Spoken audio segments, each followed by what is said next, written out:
A line in a song once read, "There is a rose that grows in Spanish Harlem." In fact, there are thousands of roses growing out of the rich cultural soil of Spanish Harlem. There are those who became neighborhood legends, and those who reached the pinnacle of international stardom. And there have been many others, just as talented, but not as heralded. They were forced, due to a lack of opportunity and proper nurturing, to express their talents on street corners, subway cars, and city walls. Today, we will tell the story of an artist that grew in the fertile and sometimes choking soil of Spanish Harlem.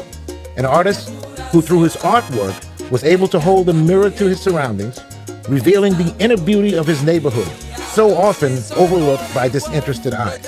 This is the story of a rose refusing to be overlooked. This is the story of Frank Salas.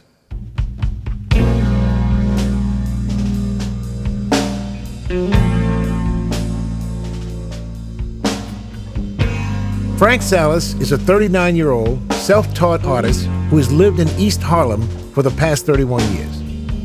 Frank was diagnosed with muscular dystrophy 24 years ago and has spent each day since learning to deal with the disease and its impact on his life. In the first segment, Frank speaks about life with muscular dystrophy.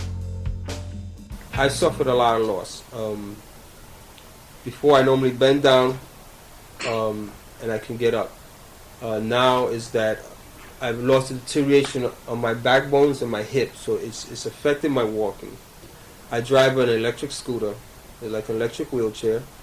When I go out, I can't walk long distances. I can stand, but I can't walk. My coordination is gone from my ankles, my legs, the back of my knees. What it does is just deteriorates you. Whatever reflexes that you had, you don't have. If I fall down, I can't get up. It deteriorates the body muscles, body mass, and it doesn't affect the mind. I can put it to words, but it's just, this talent is just a gift of God. I pray about my work at times, ask God to give me the understanding, the knowledge to work through certain things. I don't know how to do it. I tell him, give me a perspective, and I get an enlightening, an understanding. And I get that understanding as far as working with hard stones. People question me, wonder, how do you do it? I can't explain anything gives under pressure, except me. I get under a lot of pressure. I don't give. I'm going to pursue this work, and until I can't move a muscle, I will continue. But physically, it is effective because where I could once get off this couch, I can't. I live on the 13th floor. When I moved here, my two oldest were little. Me and my wife, the elevator break down. We just put them on our shoulders and go right up the steps. Right now I can't go up one flight, one step from the street to the sidewalk. It's just difficult. I need assistance.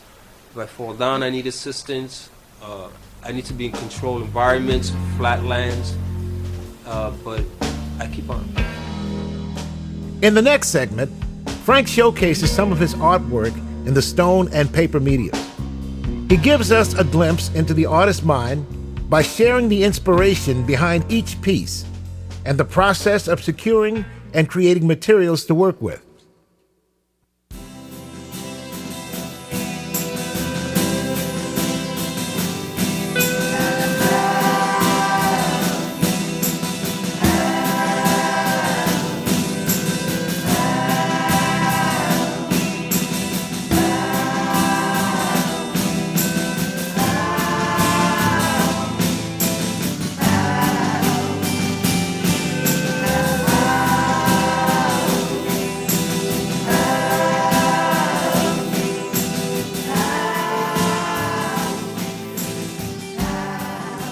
When I first started with this, I was a lot stronger than I am now. And I used to do the sculpting work, hammer and chisel. And my joints, elbows used to hurt, or my wrists used to hurt. And so I started looking on power tools, pneumatic tools. And it works a lot easier.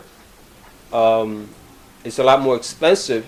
I try to stay as close as possible to sticking with hammer and chisel. That's the best way.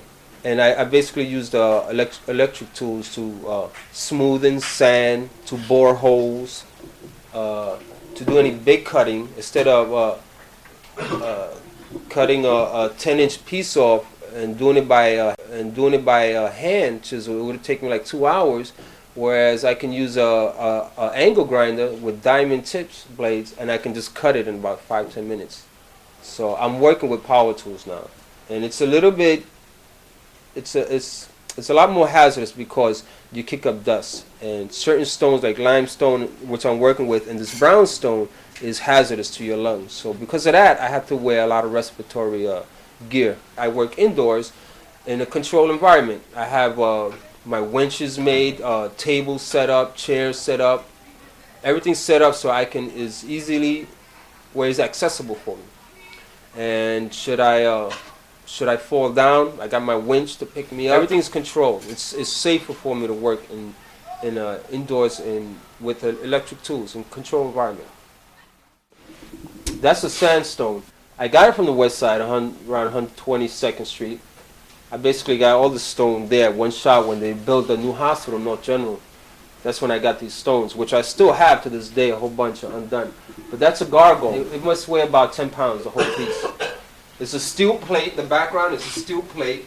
When they did construction on 2nd Avenue, attempting to make a train station, and they had all these metal plates laying around, so I just picked it up, already cut, and just mounted the face to it. I did it for someone, they asked for a gargoyle. I normally don't do that, but this is what I came up with. It's a spear running through it. I made the spear with raw metal, shaped it, and the eyeball is a pinball. It slides through a socket on the top of the head, and it falls in place. This is something here. This is a new medium I'm working with. It's basically the yellow pages, and it's something I've been trying to find a medium that I can work with faster, so I can produce more work. Because the stone really just takes a long time, and I want to do more. I have more ideas. I don't want to do them all on stone because some things is not profitable.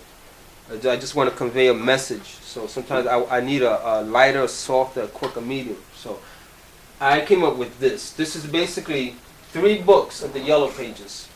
And my technique is basically I run it through a paper shredder, and then I boil it, and I grind it with a hand blender, and it's just like mulch. It's just grinded. And then what I do is I mix each individual color in a bucket, and I saturate it in paint. And the oranges are different orange, browns, colors. I dip that all in paint, and then I mix it with glue, and I mount it on chicken wire. The backing is chicken wire, and this is a great medium. I just discovered I'm going to work a lot on this one. This one I'm almost done in a few more days, and it's basically limestone. I don't know the weight yet. I haven't weighed it, but all I have to do now is just finish detail. I wanted to do something angelic-like, so I thought of a girl, angel, and then hair. So this is how I came up with the idea, because I wanted the stone is basically white, so I wanted to put something beautiful and give it a kind of angelic, free spirit, give you that kind of feeling of movement and freedom. So what does it look like? It's okay, a man, a weathered down man, and age, out in the wilderness, no haircut, yeah. Just tired.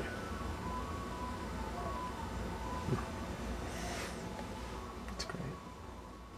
I love the stonework medium. I really love it a lot. It's just it takes so much time.